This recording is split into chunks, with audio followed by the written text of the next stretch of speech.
Assalomu alaykum kuzatuvchilar hamda kanalimiz obunachilar. Videolarimizni kuzatayotgan bo'lsangiz, reaktorlarimizga oziqa berilmagandi, bir 3 kuncha bo'lib qoldi. Oziqasini berib, ya'ni oziqasi molni go'ngi bir yuvilgan holatida berib, kuniga bir mahaldan suv berib boryapmiz. Bu suv berish 5 kun davomida davom etadi. Go'ngni qalinligini 8 santimetrdan 10 santimetrgacha qilib berdik. Bu reaktorlarimizga esa oziqani berganimizga bir 10 kundan o'tdi.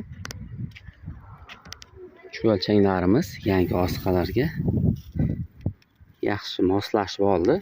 Ustidan bitta ikkita o'tlar ham ko'kar boshlabdi. O'tlar ko'kargani cho'lchanglarga oziqaning yaxshiligidan dalolat beradi. O'tam yaxshi joyda ko'karadi. Cho'lchanglarimiz yangi oziqalarga yaxshi holatda o'tib, mana semirib, endi tuxum qo'ya boshlaydi. Mana bular tuxum qo'yadigan cho'lchanglar.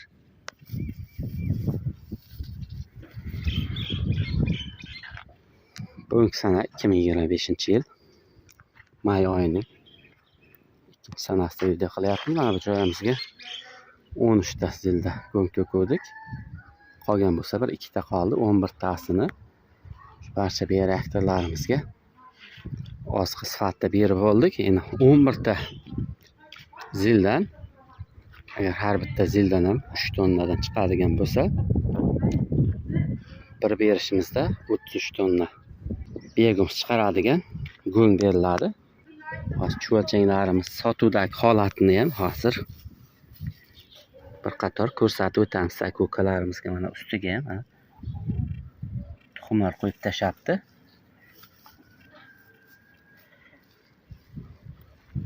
Namlik juda yaxshi joy. Mana bu joylari. Cho'lchanglar mana shunday zich joylardan olib, shu biznesga qiziqayotgan aka-ukalarimizga yetkazib beramiz, xudo xohlasa. Shunday. Cho'lchanga oziqaning yaxshi tanlangani va o'z vaqtida namliklarni berib turganidan dalolat bu.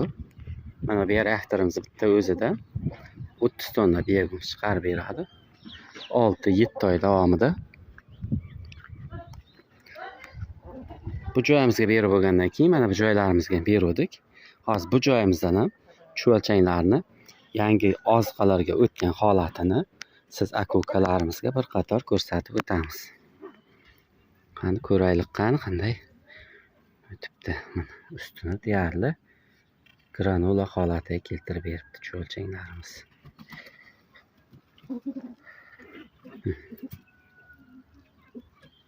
Cho'lchanglar zichligini ko'rib turibsiz. Juda bir zich holatda, sal ozg'in. Bu cho'lchanglar yangi oziqaga o'tgandan keyin tuxum qo'yishni boshlaydi.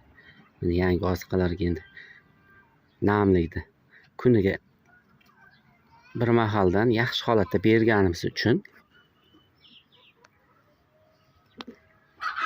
shunda cho'lchanglar yangi go'nglarga yaxshi holatda o'tib olibdi.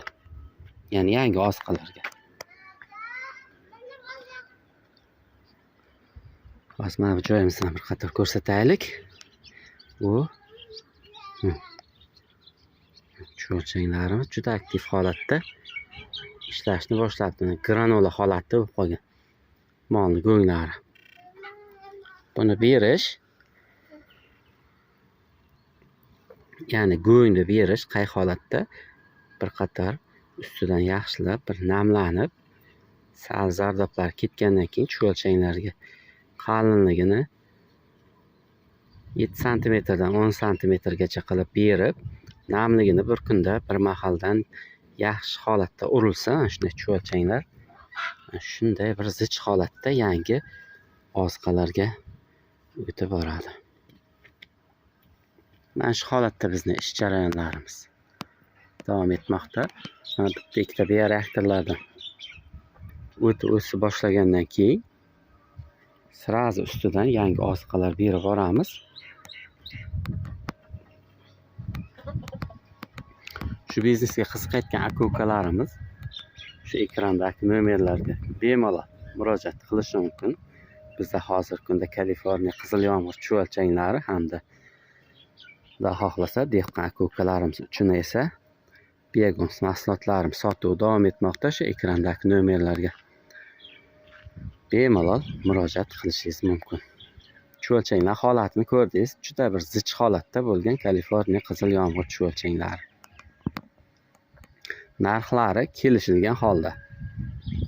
Xudo xohlasa yetkazib berishlarini amalga oshiramiz.